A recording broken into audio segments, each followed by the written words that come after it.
Hey, this is Alex here. In this video, I will recap the movie called In Time. So without further ado, let's get started. By the year 2169, people are genetically engineered to stop aging when they turn 25. Once that happens, a timer appears on their arm with only 1 year left. To keep on living they must work, since time is now society's currency. This means rich people are effectively immortal. The country has been divided into areas called time zones to separate the different classes, the richest area being New Greenwich. Meanwhile in the ghetto, Will lives with his mother Rachel on a tiny apartment, and they barely have any money left to survive each day. Will wants to make some money on the side through time fighting, but Rachel forbids it because it never ends well. This doesn't stop Will from being a generous person, and whenever he bumps into young Maya on the streets, he gives her some of his time so she can survive too.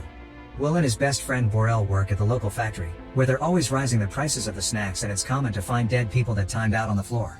They're all paid by the day, but the factory always comes up with an excuse for why their employees didn't meet their quota and pay them less. One evening, Will goes to a bar where he used to gamble to get an hour a guy owed him. He also meets Borel, who is happily getting drunk thanks to a crazy guy that is buying drinks for everyone. This guy is Henry, whose timer has a whole century. Will doesn't understand what a rich man is doing here and tries to warn him about the Minutemen, a group of gangsters that steal other people's time, but Henry doesn't listen. Just as Will fears, gang leader Fortis shows up and asks Henry for a time fight. Everyone else in the bar runs away except for Will, who hides at the back just in case. Henry accepts the challenge but asks for a moment in the bathroom first. Just one guard goes with him, so Will takes the chance to knock the gangster out and escape with Henry through the back door. They run down a few blocks and hide inside an abandoned factory, which Will locks from the inside to be safe for the night. Will wonders what a rich guy is doing in the ghetto, and Henry admits he left New Greenwich because he's 105 years old and tired of living. When Will points out this is stupid, Henry's amused by the boy's lack of understanding of the world. He explains the cost of living keeps rising in the ghetto to make sure people keep dying, because the rich can only live if the poor die. Eventually Henry and Will fall asleep, and in the morning, Henry takes advantage of waking up first to pass all his time to Will, only keeping 5 minutes to himself. Will wakes up shortly afterward and finds a message on the window saying "Don't waste my time." When he looks out, he sees Henry sitting on the bridge right before he times out. Without noticing there are security cameras around, Will goes to the bridge to make sure Henry is dead before running away. Moments later, Henry goes to Borel's house, where he bumps into Borel's wife Greta and their new baby. Henry talks to Borel in private and gives him a decade, which matches the 10 years they've known each other. In the evening, Henry goes to wait for his mother at the bus stop, but she never arrives. It turns out Rachel only has an hour and a half left, and the bus fare went up in the afternoon, so now she can't afford it. It's a 2-hour walk to return home, meaning Rachel must run if she wants to see her son again. Will also starts running when realizes what's going on. Mother and son collide into each other in the middle of the street, but unfortunately it's too late and Rachel times out in Will's arms. The next morning, the police force known as Timekeepers finds Henry's body in the river. Agent Leon is sure he's been murdered for his time, and orders his men to check the security footage. Because of the angle of the cameras, they can't see the body falling, but they do see Will's face and assume he's behind Henry's death. Meanwhile, Will wants to avenge his mother's death. He hires a limo pretending to be a rich guy that got lost and makes the driver take him to New Greenwich, which means paying an extremely high toll every time he crosses a border. Once he makes it to the city, he stays in a nice hotel, and his presence is noticed by socialite Sylvia. After resting, Will has some food while Sylvia watches him from afar. The waitress can tell Will isn't from around here, but she treats him well because he tips her generously. She also points out that if Will's going to the casino, he'll need better clothes. The fact that Will crossed so many time zones in a few hours appears suspicious in the system, allowing the timekeepers to find his current location. Leon also realizes he's chased Will's father in the past. In the evening, Will buys a proper suit and goes to the casino, where they ask for a voluntary donation of a year because he isn't a member. Will joins the poker table where he meets Mr. Weiss, a time-loaning businessman that doesn't hesitate to bet high amounts of time. Sylvia, who is Weiss' daughter, also comes to the table but only to watch, and Will keeps an eye on her while taking the risk and betting all he has. This turns out to be worth it because Will wins the game, which impresses Weiss and earns Will an invitation to his next party. The next day, Will buys a very expensive car and drives it to Weiss' party. Sylvia is very curious about Will and invites him to dance, telling him she can see he's probably from the ghetto. She admits she sometimes envies people from the ghetto because she lives always surrounded by her father's guards without real freedom, and she wishes she could do something foolish or worth something. Will drags her to the beach behind the house to go skinny dipping, which should count as something foolish. Sylvia's hesitant at first, but soon joins him in the water and they discuss the possibility of doing more foolish things. When people begin looking for Sylvia, she hides with Will in a cave and asks him to go back before they get into trouble. The pair returns to the mansion through different doors to avoid suspicion. Weiss invites Will to play poker, but they're suddenly interrupted by the timekeepers, who found Will's location by following the purchase of his car. Will is taken to a private office for interrogation, but when he tells them about Henry timing out on purpose, they don't believe him and take most of his time, leaving him with only 2 hours for booking and processing. Leo tells Will he reminds him a lot of his father, who Will doesn't remember well.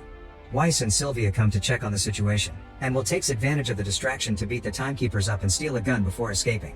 He uses the gun to grab Sylvia as his hostage, and they run through the back door to leave in Will's car.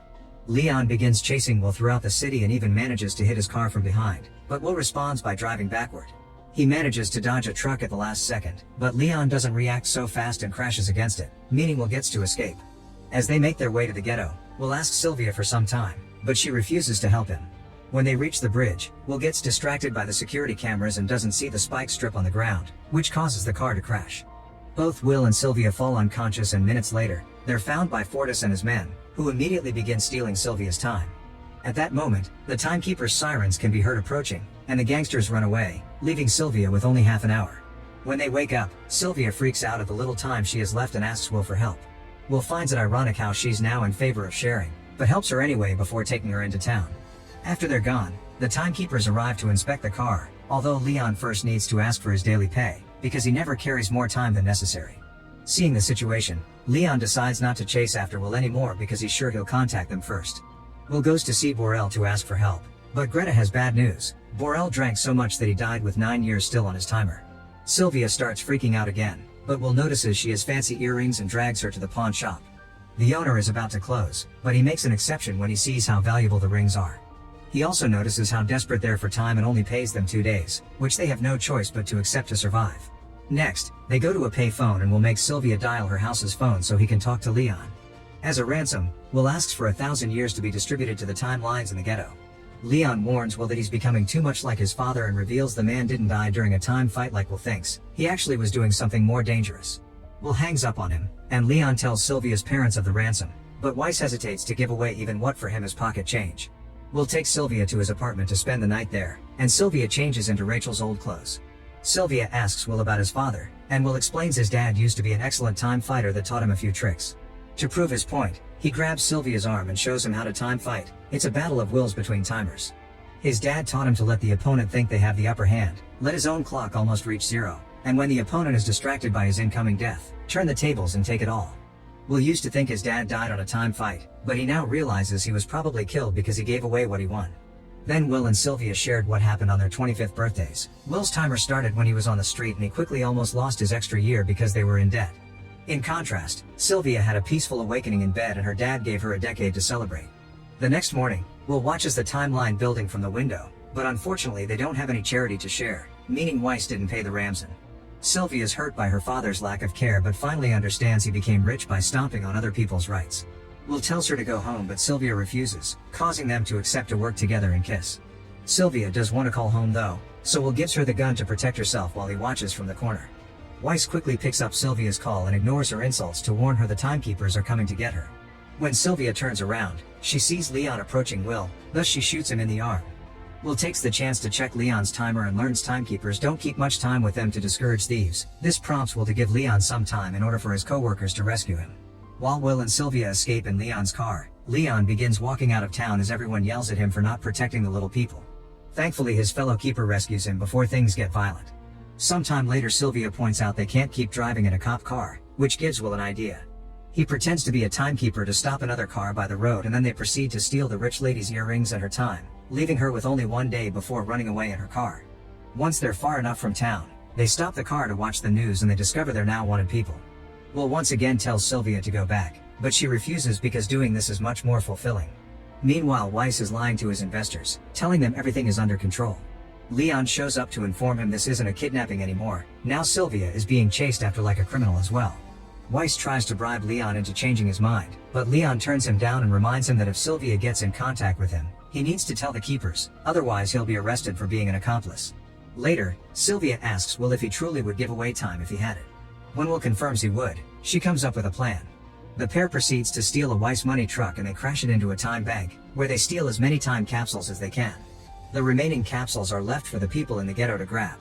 By the time the timekeepers arrive, there's nothing left. In the evening, Greta finds a time capsule among her laundry, left by Will as an apology. We'll also visit Maya, who is sleeping on the streets, and he leaves some extra time for her as well. The rest of the time they stole is taken to the timeline for the clerk to distribute among anyone that needs it. At the timekeeper's office, Leon notices there's time that shouldn't be there and he thinks Will's hurting the very people he's trying to help. The next morning, Fortis tries to rob a man, but the guy can finally stand up for himself because he bought a gun. Fortis pretends to let him go, but as soon as the guy turns around, he shoots the man anyway. When Fortis checks the guy's timer, he's shocked to see he's wasted a lot of time. Will and Sylvia begin robbing time banks all over the place, and their adventures appear on the news. Weiss wonders if his daughter was trying to kill him, but his wife points out that Weiss almost killed her first by suffocating her. A week later, Leon and his men finally find Will's apartment and get ready to arrest them. However, Will hears the radio chatter from the window and immediately runs away with Sylvia, bursting into a different apartment to jump through a window at the back of the building, not getting hurt thanks to a safe landing on top of a car. Leon copies them and starts to chase them through town, and when Will and Sylvia take the chase to the roofs, Leon opens fire on them. Will shoots back but fails, so he and Sylvia get off the roofs and take the bus. The driver considers the idea of handing them to the authorities, but Will bribes him into silence and they get to leave Leon behind. A few hours later, Will and Sylvia check in at a hotel, paying extra to have all the rooms and for the receptionist not to tell anyone. When a new client comes in, he's told the hotel is fully booked, but he manages to get a quick view of Will and Sylvia going upstairs. Later, Fortis and his men begin threatening people on the streets for information on Will and Sylvia. At first people stay silent because they want to protect their savers, but Fortis then kills a man to show how serious he is. This inspires the guy from the hotel to confess what he saw. At the hotel, Will and Sylvia learn that the reward for their heads is 10 years, which they consider pretty insulting. Suddenly Fortis bursts into the room with his men and hold the couple at gunpoint while Fortis explains the timekeepers leave him alone because he steals from his own people, so now he must restore order.